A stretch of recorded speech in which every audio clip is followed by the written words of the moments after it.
안녕하십니까. 아침 햇살 시간입니다.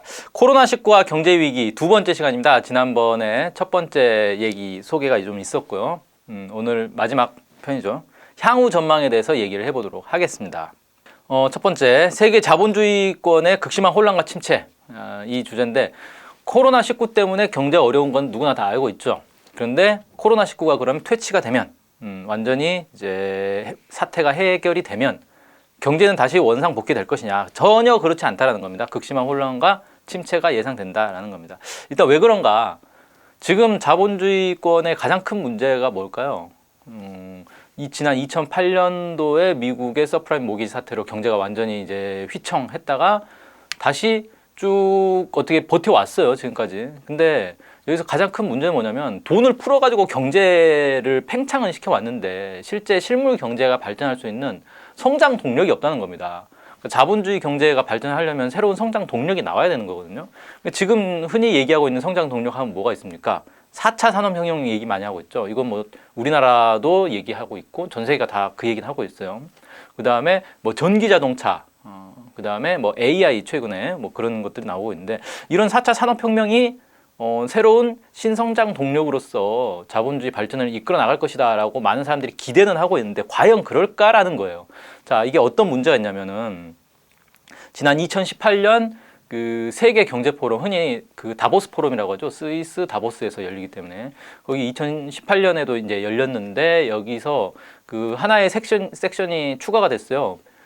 퓨처 쇼크. 그래서 뭡니까? 미래 충격? 뭐 이렇게 번역할 수 있겠죠. 그래서 이 4차 산업혁명으로 인해서 미래에 경제가 어떻게 될 것인가 예상을 해봤는데 부작용이 상당히 클 것이다라고 예상을 한 거예요. 뭐가 문제냐면은 이 새로운 이 산업이 출현을 하면서 업종별로 한두 개 기업만 살아남고 모조리 죽는 그런 거대 독점 사회가 될 것이다. 독점 기업이 세상을 지배하는 그런 사회가 될 것이다라는 우려가 나왔어요. 그리고 이게 그러니까 각국의 몇몇 독점 기업들이 이렇게 존재하는 게 아니라 세계 전체를 놓고 그러니까 흔히 말하는 다국적 기업이라는 거 있잖아요. 다국적 기업도 이제 몇 개로 축소가 되면서 이 몇몇 기업이 세계를 전체를 좌지우지하는 그런 이제 세상이 되지 않겠느냐. 그래서 전 세계적인 양극화, 불평등, 국가별, 계층별 격차가 아주 극심해질 것이다. 이렇게 이제 우려를 했습니다. 그러니까 4차 산업혁명으로 경제가 막 성장을 해가지고 온 인류가 풍요롭게 사는 그런 게 아니고 극소수의 독점 기업만 부자가 되고 나머지는 다 가난해지는 그런 세상이 될 것이다. 이렇게 예상을 했습니다. 그 이제 미래학자라고 흔히 얘기하죠. 유발 하라리도 이런 얘기를 했어요. 다가올 미래는 역사상 가장 불평등한 사회가 될 가능성이 높다. 이렇게 얘기를 했습니다. 그래서 일단은 우리가 기대하고 있는 4차 산업혁명이라든지 이런 것들이 우리 인류를 풍요롭게 한다기보다는 빈부격차만 오히려 더 늘리는 그런 효과를 낼 것이다. 그런데 이게 자본주의 경제의 어떤 추세인 것 같아요. 그러니까 지금까지 자본주의 경제를 놓고 보면 계속 빈부격차가 커지는 방향으로 발전을 해왔지 이게 빈부격차가 줄어드는 뭐 그런 계기는 사실 거의 없었거든요. 그래서 무슨 새로운 산업이 발전하고 새로운 뭐 성장 동력이 출현하고 이런다고 해서 빈부격차가 줄어들 일은 없다. 갈수록 더 확대될 뿐이다. 이렇게 좀 볼 수 있을 것 같습니다. 그러니까 빈부격차가 커지면 어떻게 되겠어요? 고용노동부, 우리나라 고용노동부에서도 이런 보고서를 냈어요. 이 4차 산업혁명으로 인해서 경제가 앞으로 어떻게 될까를 전망을 해봤더니 기존 산업의 단순 노동 일자리는 빠르게 사라질 것이다 라는 겁니다. 그러니까 산업 구조가 이제 바뀌는 거니까 기존 산업은 도태되는 거죠. 그러니까 거기 일자리는 사라져요. 그러면 새로운 산업이 나타났으니까 여기 일자리가 막 늘어나면 되는 거잖아요. 근데 연구를 해보니까 이 4차 산업혁명이라는 것의 특징 자체가 일자리가 많이 늘어나지 않거든요. 그러니까 그리고 이 일자리는 매우 고급, 고수준의 기능 노동자들, 고급 인력이죠. 쉽게 말해서 고급 인력의 일자리만 필요한 상황이 된단 말이에요. 그런 산업이에요. 그러니까 단순 노동 그 직업은 완전히 이제 도태되는 거고 여기는 소수만 고용되는 이런 상황이니까 전체 노동자를 놓고 봐도 고용이 줄어드는 효과가 난단 말이에요. 그리고 고용이 줄어들면서 소수의 노동자들은 이제 고급 인력이니까 취업을 해도 뭐 돈을 많이 벌겠죠. 근데 대다수는 취업도 못하고 취업을 해도 그러니까 실업자가 막 늘어나고 취업을 하더라도 뭐 단순직 뭐 비정규직 뭐 이런 식으로 될 거란 말이에요. 그러니까 흔히 생각할 때 4차 산업혁명이 열리면 일자리가 줄어들면 어떻게 될까? 그럼 그 사람 다 놀아야 되느냐? 놀 수는 없잖아요. 그럼 먹고 살 수가 없으니까. 그러면 결국 어떻게 되느냐? 지금 한 사람이 8시간을 일을 한다. 그러면 반으로 쪼개가지고 4시간씩 4시간씩 일을 하는 그런 시스템으로 갈 가능성이 높단 말이에요. 그러니까 근로시간이 줄어드는 거죠. 그러면 근로시간이 줄어들어도 임금은 보존되느냐? 절대 그럴 일이 없잖아요. 그러니까 결국은 전체 임금이 그냥 떨어지는 일반 노동자들의 임금은 반토막 나는 그런 이제 상황으로 가지 않겠냐. 이렇게 좀 예측을 많이 하고 있죠. 그러니까 결국은 노동자들 안에서도 빈부격차가 생기는 그런 상황이 될 거다. 뭐 이렇게 보여지고 있습니다. 그래서 이런 이제 성장 동력이 없는 게 이제 가장 큰 문제 이렇게 볼 수 있고요. 그다음에 실물 경제가 상당히 심각하다라는 것도 이제 꼽을 수가 있는데 이건 지난 시간에 얘기를 많이 해가지고 뭐 더 자세히 얘기할 필요는 없을 것 같아요. 지금 미국 경제에 대해서 위험하다라고 얘기하는 사람, 심각하다고 얘기하는 사람은 최근 코로나 때문에 그런 거 말고 그 이전에 작년까지만 해도 그런 사람 거의 없었어요. 대부분 사람들은 미국 경제가 호황이다. 특히 트럼프가 집권하고 나서 트럼프 호황이라는 말이 있었거든요. 그래서 미국이 지금 2차 세계대전 이후에 가장 오랫동안 호황을 누리고 있는 뭐 초장기 호황 뭐 이런 얘기까지 나오고 있는데 실제로 트럼프가 집권하고 나서 그 그래프를 보면은 쭉 늘어났단 말이에요. 그 주가 지수가 이제 대표적인 거잖아요. 경제가 얼마나 지금 활성화돼 있는가를 보는. 그래서 뉴욕의 다우존스 그 산업 지표 지수를 보면은 트럼프 집권 이후에 쭉 늘어납니다. 늘어나다가 상당히 많이 늘어났는데 코로나 사태 딱 터지는 순간 한 달 만에 그 3년 동안의 성과가 완전히 바닥을 치고 마이너스로 떨어져 버렸어요. 그러니까 3년 동안 열심히 키워놓은 경제가 한 달 만에 사라졌다는 거예요. 근데 이게 뭐냐? 실물 경제가 탄탄하면 코로나 바이러스 때문에 실물 경제가 한 달 만에 3년치 성과가 사라질 수가 없는 거잖아요. 그러니까 이 주가 지수가 이렇게 3년 동안 올랐던 것 자체가 거품이었다는 거예요. 그러니까 코로나19로 인해서 한 달 만에 거품이 다 꺼져 버린 거죠. 근데 코로나19가 터졌다고 해서 거품이 사라지는 이유는 될 수 없는 거잖아요. 이거 뭐냐면 애초에 이 거품은 꺼질 거품인데 언제 이 거품이 꺼질 것인가를 다들 초조하게 지켜보고 있었던 거예요. 그러니까 미국 경제는 지금 실물 경제가 전혀 좋아지지 않았고 언젠가는 경제 바닥친다. 근데 원래 이제 그 자본가 투자자들의 심리라는 게 있잖아요. 언제 망할지 모르지만 아직은 안 망하고 있으니까 계속 투자를 하는 거예요. 그러다가 남들이 빠지기 전에 내가 빠져야 이득이 되는데 그 타이밍을 놓칠 수가 잡기가 어렵단 말이에요. 왜냐하면 지금 내가 빠졌는데 계속 경제가 성장하면 남들은 돈 벌고 나는 돈 못 버는 거잖아요. 눈치를 계속 봐야 되는데 코로나19가 딱 터지는 순간 지금이 빠질 때다 라고 다들 판단한 거죠. 우르르 빠져버린 거란 말이에요. 한 달 만에 와 이렇게까지 빠질 수가 있는가? 놀라운 거죠. 자 그리고 이 자본주의 경제의 핵심 중에 하나는 또 이렇게 계속 경제가 순환을 해야 되잖아요. 생산, 소비, 생산, 유통, 소비 이렇게 계속 순환을 해야 되고 이게 한 나라 안에서도 순환을 해야 되고 국가와 국가 사이에서도 계속 무역을 통해 가지고 순환을 해야 되는데 이게 코로나19 때문에 완전히 다 막혔다는 거예요. 무역이 위축되고 한 나라 안에서도 경제가 위축되고 지금 대한민국 상황만 놓고 보더라도 가능하면 재택근무해라. 그리고 어디 가지 말아라. 이렇게 돼버리니까 소비를 할 수가 없어요. 유일한 소비 방법은 인터넷 쇼핑하는 거밖에 없잖아요 지금. 뭐 지금 식당이나 뭐 술집이나 이런 데 가봐도 사람이 진짜 손님이 많이 줄어들었습니다. 그러니까 되는 데는 또 돼요. 근데 안 되는 데는 거의 다 안 돼요. 그러니까 자영업이 지금 엄청난 큰 타격을 입고 있잖아요. 그러니까 소비가 안 되니까 어떻게 됩니까? 유통 생산도 다 이제 마비가 되는 거예요. 그래서 경제 전체가 완전히 붕괴되는 그런 이제 상황까지 가버렸는데 문제는 그 코로나가 이제 완전히 박멸이 됐어요. 그럼 사람들이 다시 나와서 예전만큼 소비를 한다? 그건 사실 알 수가 없는 겁니다. 어떤 사람들은 초창기에 그런 얘기를 했어요.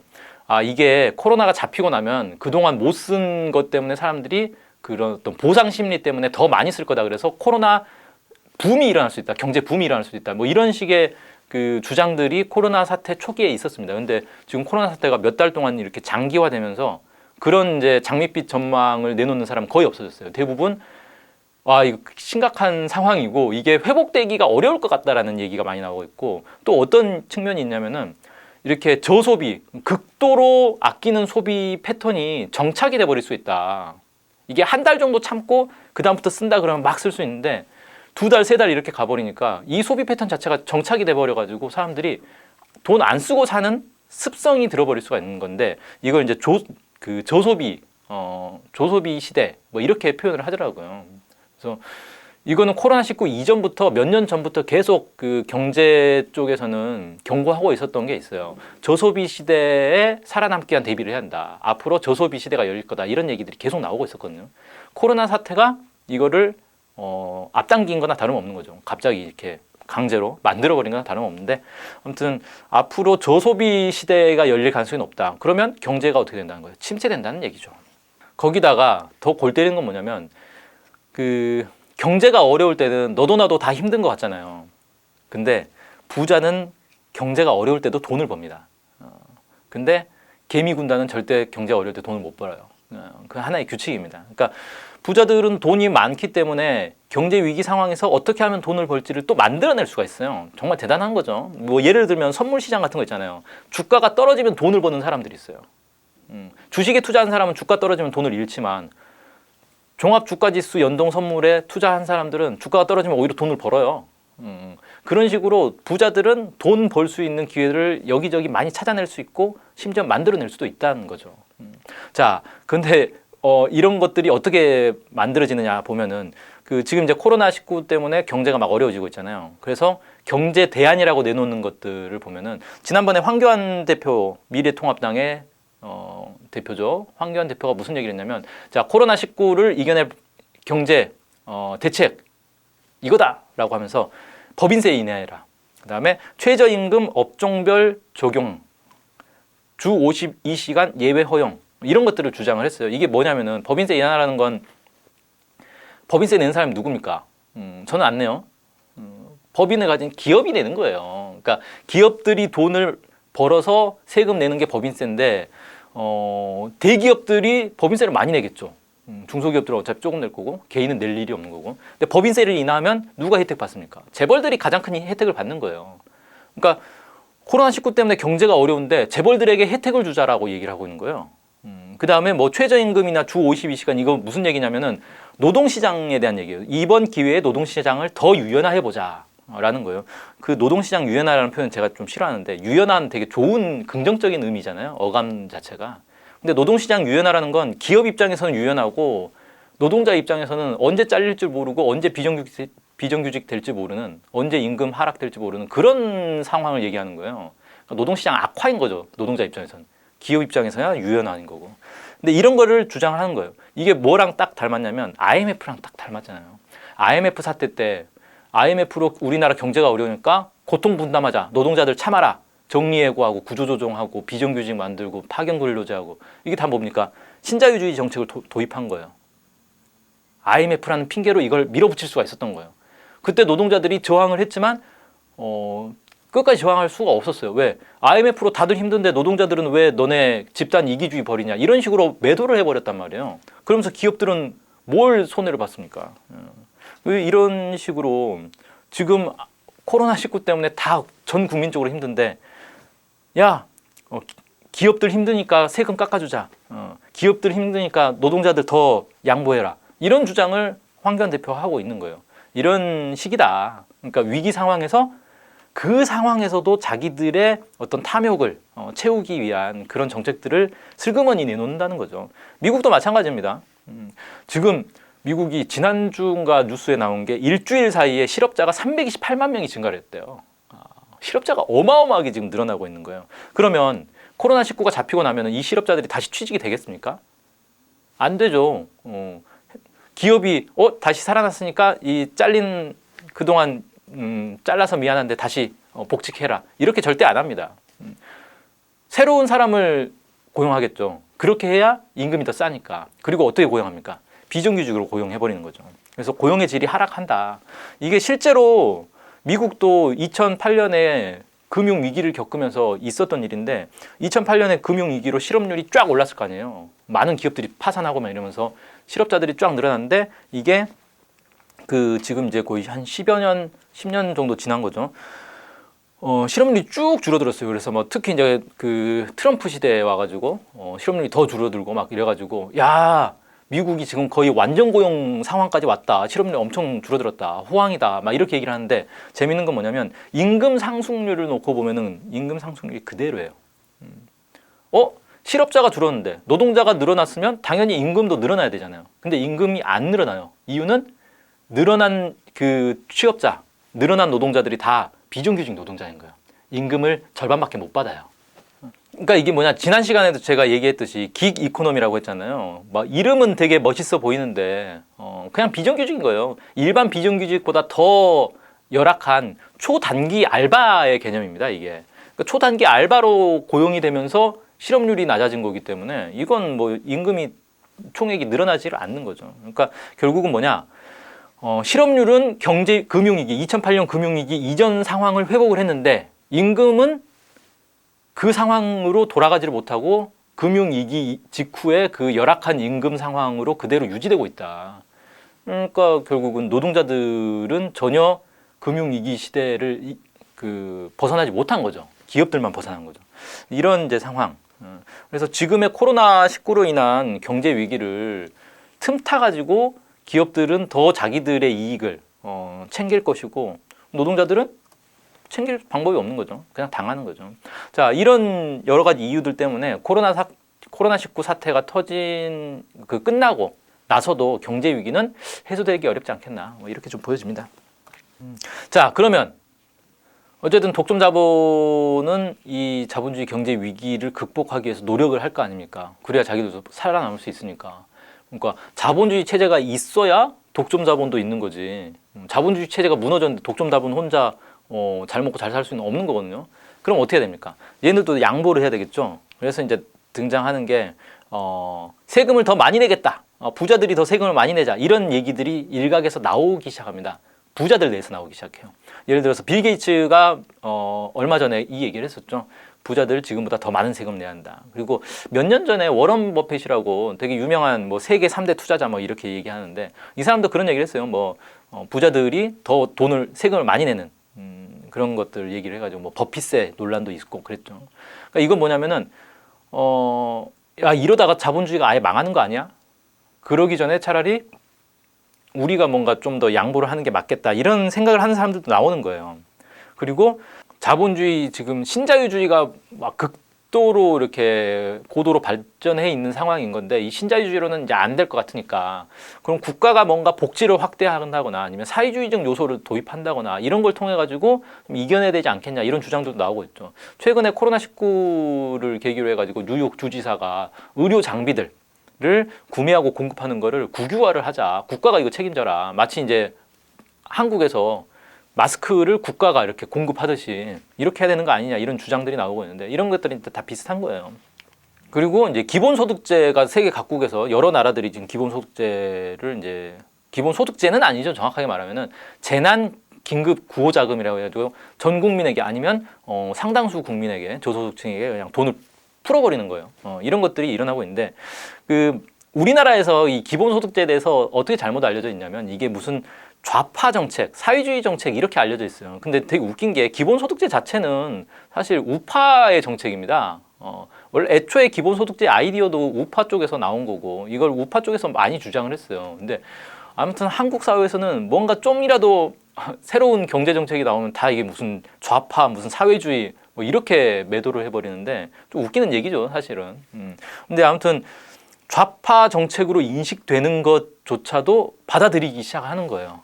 물론 이제 일시적이긴 하지만, 근데 지금 일시적으로 받아들였기 때문에 앞으로 또 위기 상황이 발생하면 또 이게 시행할 가능성이 있잖아요. 그러면 나중에는 그냥 일상적으로 기본소득제를 도입을 해버릴 그럴 가능성도 있는데 이런 것들이 뭐냐? 뭐 일시적으로 국민들에게 돈을 푸는 건데.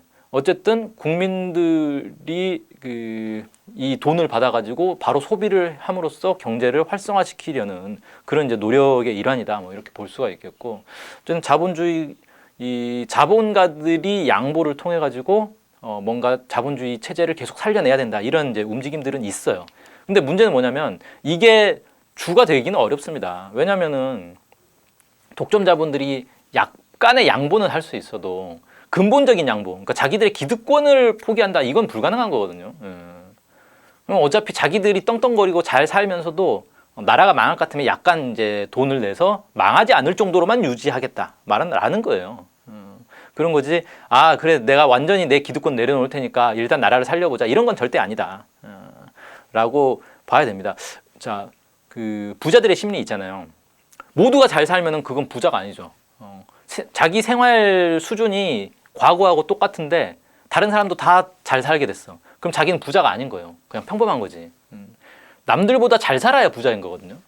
그렇기 때문에 절대로 남들이 자기만큼 살도록 기득권을 내려놓지는 않는다라는 거예요. 절대 그럴 수가 없는 거죠. 그래서 이게 자본주의 위기를 극복할 수 있는 근본적 대책이 될 수 있겠냐?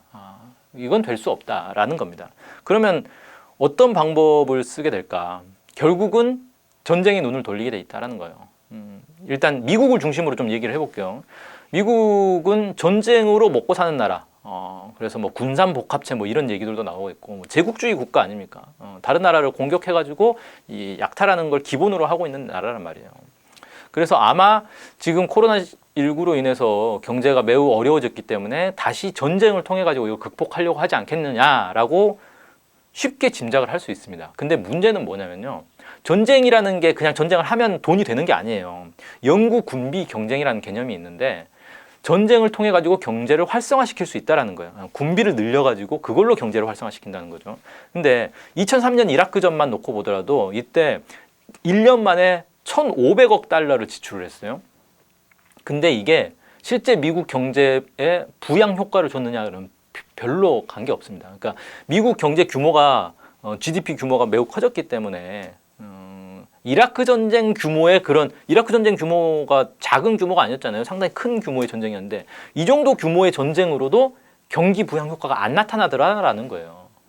물론 뭐 이라크 전쟁은 경제만 생각하고 일으킨 전쟁은 아니죠. 거기 이제 지정학적 이 위치가 또 중요한 데고 중동이잖아요. 그리고 또 냉전 해체 이후에 미국이 자기들이 전 세계의 어떤 주도권을 쥐고 있다는 걸 확고히 보여주기 위한 일종의 이제 기강 잡기 같은 거죠. 내 말 안 들으면 이렇게 된다. 내 말 잘 들어라. 이런 걸 보여주기 위한 전쟁이었기 때문에 그냥 이제 뭐 손해를 보더라도 전쟁을 한 건데, 어쨌든 지금은 이제 경제를 위해서 전쟁을 해야 되는 상황에서는 이런 전쟁은 할 수 없다라는 거예요. 그럼 어떤 전쟁을 해야 되겠느냐? 전략적 요충지에서 어떤 규모 있는 전쟁을 해야 된다. 소규모 전쟁으로는 안 된다라는 거예요. 자, 그럼 전략적 요충지가 어디 있는가 놓고 보면은 흔히 많이 꼽고 있죠. 러시아, 중국. 여기는 이제 미국이 상당히 뭡니까? 기본 어떤 적대 국가, 경쟁 국가로 이렇게 치고 있는 데고, 그 다음에 전략적 요충지 하면 이제 북한, 이란, 베네수엘라, 지금 이제 가장 그 쟁점이 되고 있는 지역이기도 하죠. 이런 데를 좀 꼽을 수 있을 것 같아요. 근데 보면은 러시아하고 중국은 어차피 전쟁 못 합니다. 미국이 러시아나 중국하고 전쟁하면은 이건 뭐 핵미사일 뭐 수천 발이 오고 가는 그런 전쟁이 돼버리기 때문에 전쟁 못 해요. 그래서 러시아, 중국은 어차피 열외입니다. 그럼 나머지 북한, 이란, 베네수엘라를 한번 보자는 거예요. 북한 같은 경우는 재작년이죠. 2017년, 재재작년, 벌써 오래됐네요. 2017년에 전략 핵 보유국을 선언을 했어요. 국가 핵무력 완성 선언했는데 이게 뭐냐? 미국 본토를 핵미사일로 공격할 수 있는 나라가 됐다라고 선언을 한 거예요. 그러면 중국, 러시아하고 똑같아진 거죠. 양쪽으로는 수천 발까지 오고 가지는 않겠지만 핵미사일이라는 게 그런 거잖아요. 수소 폭탄이 탑재된 핵미사일이 뉴욕시나 뭐 워싱턴, LA 이런 데 한 발씩만 떨어져도 그냥 미국은 끝나는 거란 말이에요.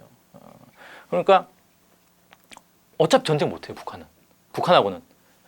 그래서 최근에도 북한이 계속 뭐 미사일 쏘고 막 그런 거 하잖아요. 방사포, 뭐 단거리 미사일, 뭐 전략 미사일, 전략 미사일 아니죠. 전술 미사일 뭐 이런 것들을 쏘는데 미국에서 전혀 대응을 안 합니다. 대응 못 해요. 무서워서 대응 못 하는 거죠. 그리고 트럼프가 갑자기 친서를 보내잖아요. 잘 봐달라 이거죠. 쉽게 말해서. 트럼프 지금 이제 선거 때문에 지금 대선 때 재선을 해야 되는데 북에서 핵실험 해버리면 망하는 거잖아요. 그래서 나 좀 대통령 선거 있는데 좀 잘 봐달라 이런 의미의 이제 편지를 보냈겠죠. 그러니까 북한하고는 전쟁을 할 수 있는 상황이 아니다라는 거고, 이렇게 놓고 보면 사실 북한이 미리 핵 개발을 해놓은 게 대한민국 입장에서도 매우 행운이었다 이렇게 볼 수도 있어요. 왜냐하면은 미국 입장에서 북한에 핵이 없었으면 지금 경제를 살리기 위해 제일 좋은 나라가 바로 북한이었다라고 생각할 거거든요. 북한이 제일 1순위로 공격을 받았을 거예요. 전쟁 나는 거죠. 한반도에서 전쟁 나면 우리가 뭐가 되겠습니까? 근데 우리가 전쟁하지 말아달라고 해서 미국이 전쟁 안 할 나라도 아닌 거고. 근데 미국 입장에서는 북한을 때려야 중국, 러시아까지 견제할 수 있기 때문에 북한이 제일 좋은 지역이에요. 그래서 아마 북한에 핵이 없었으면 바로 전쟁 났을 거다라고 생각되고, 북한이 핵을 갖추는 바람에 전쟁이 안 날 수 있었고, 그게 우리에게는 매우 이제 다행스러운 일이 돼버린 거죠. 자, 뭐 이렇게 볼 수도 있다는 거고요. 이란으로 넘어가 봅시다. 이란은 아직 핵무기가 공식적으로 있진 않아요. 근데 나름 이란이 그 군사력이 강합니다. 지역 군사 강국으로 꼽히고 있어요. 그래서 아마 이란하고도 전쟁을 하고 싶은데 전면전을 못 합니다. 드론으로 그 이란의 혁명 수비대 한 부대의 사령관을 드론으로 암살을 해버렸어요. 그래가지고 미군 기지들을 이란이 미사일로 공격을 해가지고 막 박살을 내버렸죠. 그래서 미군 병사들이 많이 죽었다 뭐 이런 이제 얘기들이 나오고 있는데, 자 어쨌든 국지전이 있었던 거예요. 실제로 사람을 죽이고 죽는 국지전이 있었지만 이게 전면전으로 확대는 안 됩니다. 지금 보면 잠잠하잖아요. 별거 없잖아요. 이게 전면전으로 가지 않는 이유가 나름 지역 강국이기 때문에 전쟁을 하면 상당한 이 피해가 예상되는 게 있고, 또 하나는 북한이나 러시아가 이란을 지원할 거라는 거예요. 북한은 이미 그 이란의 핵 미사일 개발에 관여했다라는 뭐 CIA 보고서가 이미 몇십 년 전에 나왔죠. 러시아 같은 경우도 시리아를 도와주듯이 이란을 도와줄 가능성이 99.9%라고 보면 됩니다. 그러면 안 되는 거죠, 이게 판이. 시리아에서도 미국이 고전을 면치 못했는데 러시아 때문에 이란에서 또 비슷한 짓을 해서 미국이 또 전쟁 벌려놓고 쫓겨나는 상황이 되면 이건 안 되는 거잖아요. 그래서 이란하고도 전쟁하기 어렵다 이렇게 좀 보여지고요. 그 다음에 베네수엘라 놓고 봅시다. 베네수엘라가 사실 전쟁 가능성이 좀 있습니다. 왜냐하면 며칠 전에 미국이 베네수엘라 대통령 마두로 대통령을 기소를 했어요. 되게 특이하죠. 그러니까 쉽게 말해서 우리나라 법원이 검찰이 아베 총리를 기소한 거나 마찬가지인 거예요. 다른 나라 대통령을 기소를 해버려요. 그것도 뭐냐, 마약 밀매 혐의로 기소를 했습니다. 되게 웃긴 건데, 자 뭐가 딱 떠오릅니까? 1988년에 그 파나마에 노리에가라고 있었어요. 노리에가 그때 대통령은 아니고 최고사령관이었는데 이 사람을 기소를 합니다. 마약 밀매 혐의로. 그래가지고 그 파나마 안에서 노리에가를 축출하려고 하는데 오히려 약간 반 쿠데타 비슷하게 뒤집어가지고 대통령이 돼버렸어요. 근데 대통령이 되고 나서 1989년, 그러니까 1년 후에 바로 미국이 파나마를 침공을 해가지고 노리에가를 체포해 가버립니다. 이때 좀 논란이 많았죠. 한 나라의 대통령을 마약 밀매 혐의로 기소를 해놓고 쳐들어가서 걔를 체포해가지고 미국 법정에 세우는 게 이거 완전히 그 나라의 주권을 다 깡그리 무시한 거 아니에요. 이게 말이 되냐. 그리고 노리에가만 살짝 체포해 간 거겠어요. 전쟁을 벌인 거잖아요. 파나마 군인들은 물론이고 민간인들도 많이 그때 죽었단 말이에요. 그러니까 남의 나라 대통령을 기소해놓고 걔 잡으려고 전쟁을 일으켜가지고 잡아온다? 이건 완전히 깡패 국가인 거죠. 대놓고 그냥 깡패 짓을 한 거죠. 이런 짓을 했는데 이와 유사한 상황이 지금 발생한 거예요. 베네수엘라 대통령을 기소를 했어요. 그러면 기소했으니까 재판정에 세우려면 데려와야 되잖아요. 전쟁 일으키겠다라는 거죠. 근데 베네수엘라하고 전쟁할 수 있을까? 분위기는 이렇게 막 잡아놨지만 사실 작년에도 전쟁 난다, 재작년에도 전쟁 난다는 분위기만 있었지 실제 전쟁까지 가지 않았어요. 왜 안 갔느냐? 일단 베네수엘라 군이 전혀 동요를 하지 않습니다.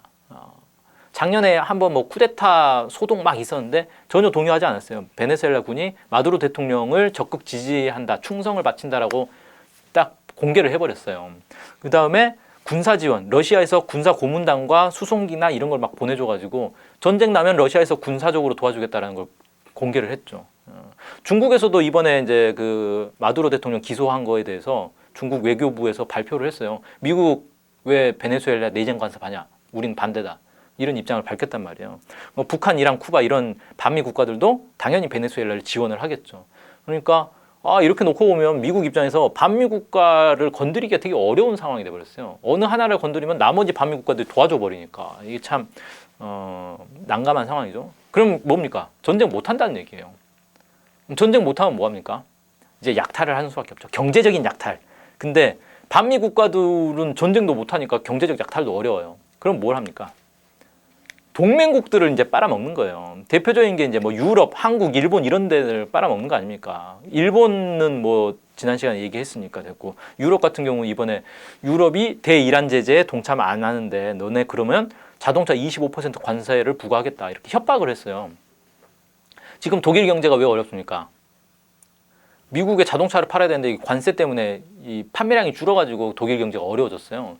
독일이 유럽 연합의 경제 기관차인데 이 여기가 어려워지니까 유럽 연합 전체가 좀 어려운 거죠. 자, 뭐 그런 게 있고 뭐 한미 FTA 개정한 것도 트럼프가 맨날 자랑하는 거 아닙니까? 자기 집권하자마자 바로 한미 FTA 개정해가지고 미국 자동차 산업에 유리하게 개정을 해버렸죠. 맨날 자랑하고 있고 최근에는 또 뭐 삼성에 대해서 위협적인 발언들을 막 하고 있어요. 삼성이 애플 그 아이폰 거기를 위협하고 있는데 그래서 내가 애플을 지원해줬다 뭐 이런 식으로 막 자랑을 하고 있는데 이 얘기는 뭐냐? 삼성이 만약에 애플을 위에 올라서는 순간 밟아버리겠다 이 얘기를 하는 거죠. 이런 이제 위협도 벌이고 있고 그다음 미군 주둔비 가지고 또 난립니다. 나토도 방위비 막 인상을 해버렸잖아요. 그래서 이것 때문에 독일의 국방비가 11%나 인상됐다고 하더라고요. 주한미군 주둔비도 어제 타결됐다고 하는데 아직 발표는 안 하고 있는데 대략 한 10% 정도 인상했다라고 하는데 10% 인상이면 사실 선방한 것 같죠. 왜냐하면 트럼프가 5배 인상을 하라 그랬어요. 근데 10% 인상했으니까 완전 선방한 건데 사실은 우리 입장에서는 이게 선방이 아니고 트럼프 협박 때문에 선방한 것처럼 보이는 거지 10%나 인상을 해준 거잖아요. 1조 원에서 10%면 1,000억 원이에요. 1,000억 원을 더 줘야 되는 상황이 돼버린 거예요. 이런 식으로 동맹국들을 이제 빨아먹는 이런 게 미국이 하는 짓이 돼버렸다. 그럼 어떻게 됐어요? 동맹관계 균열이 생기는 거죠. 미국이 자기 혼자 먹고 살려고 그래? 그러면 일본, 유럽, 뭐 한국 비롯해서 다들 이제 미국하고는 이제 가까이 지내면 안 되겠다.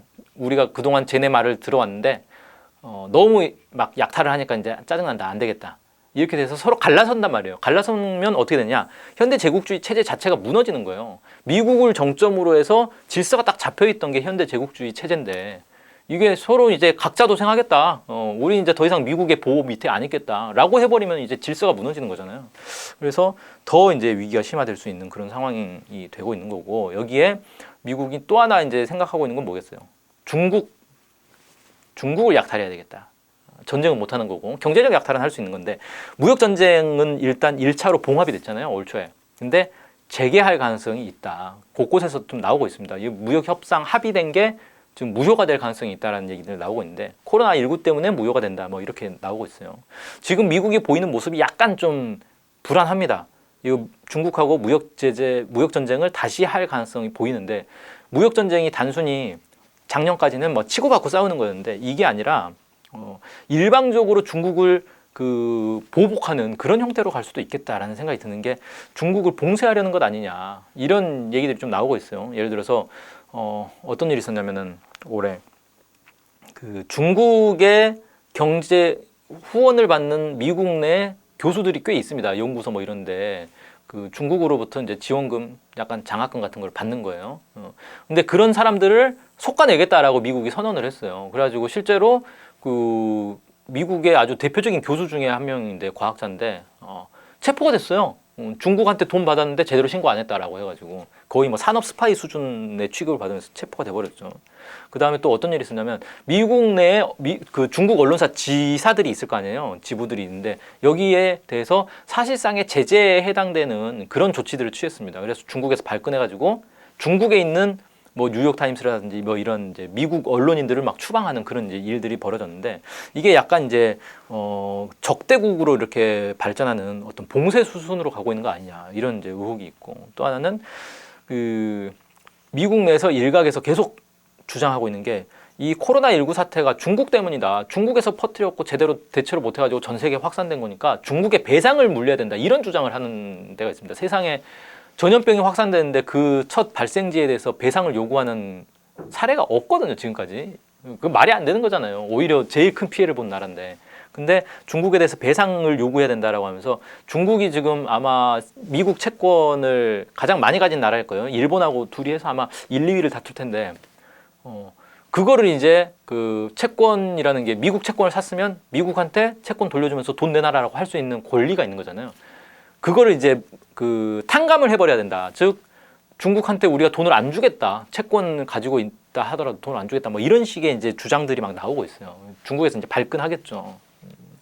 근데 이건 뭐냐면 중국에 대해서 이제 실제 경제 전쟁을 해버린다. 그냥 무역 관세 높이고 이 정도 수준이 아니라 사실상 경제 전쟁을 하겠다라는 얘기나 마찬가지인 거예요.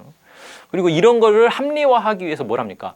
중국에 대해서 온갖 악선전들을 막 하고 있어요. 그래서 미국을 중심으로 해서 세계 언론들의 동향을 보면은 중국은 거의 믿을 수 없는 나라고 코로나19를 뭐 완전히 대처 못 해가지고 의도적으로 막 퍼뜨리고 있고 막 정부는 완전 무능하고 이런 식으로 막 매도를 하고 있습니다.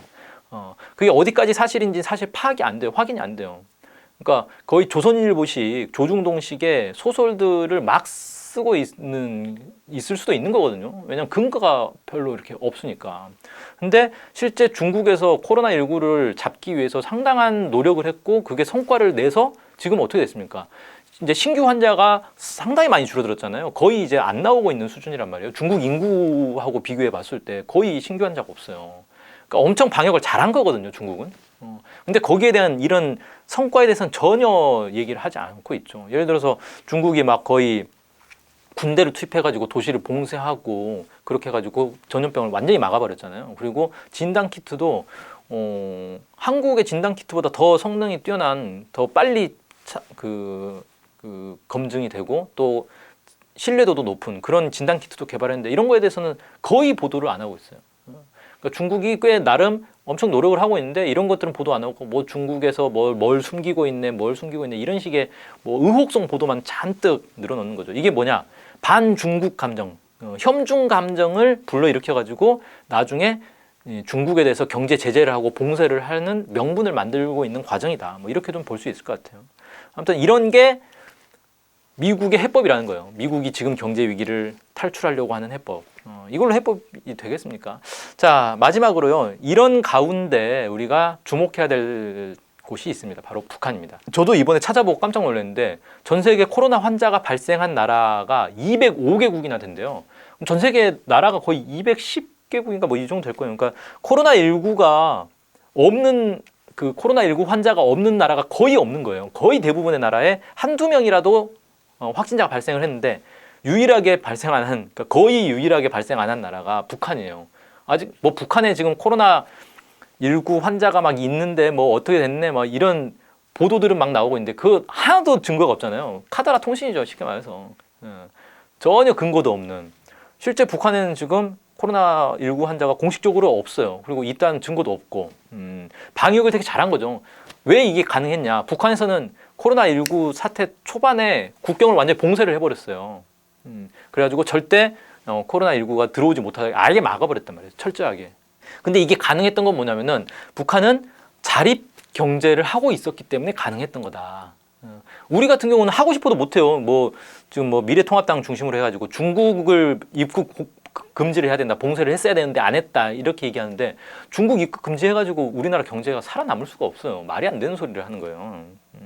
그러니까 우리는 구조적으로 이 입국 금지를 할 수 없는 처지인데 북한은 가능한 거예요. 왜? 중국하고 무역을 안 해도 자립경제 노선이 있기 때문에 경제에 치명타를 입지 않을 수 있다는 거죠. 근데 치명타를 안 입는 정도가 아니고 북한의 경제가 지금 어떤 수준이냐.